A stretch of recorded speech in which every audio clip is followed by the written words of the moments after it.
So ayun guys, may bago na naman kaming project dito sa Katipunan. So ayun guys, nag-i-start na kami ng drywall framing. At matagal-tagal tong project na to guys. Aabutin na naman kami ng 3 taon. Sa mga walang trabaho dyan, yung may mga skilled na installer, pwede kayo mag-apply dito. Sabihan nyo lang ako. Comment lang kayo guys. Akong bahala sa inyo.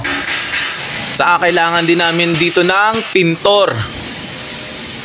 So ayun guys, papakita ko sa inyo kung gaano kalaki itong project na to. Sa isang palapag, 21 units guys.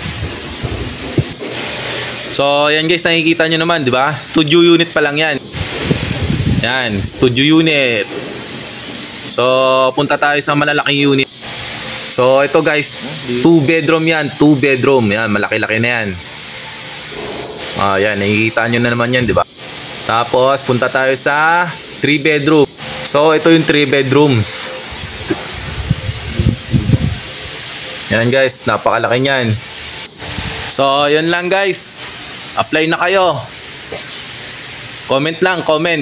Akong bahala sa inyo, papasok kayo dito. Kailangan din pala dito ng hauler, helper.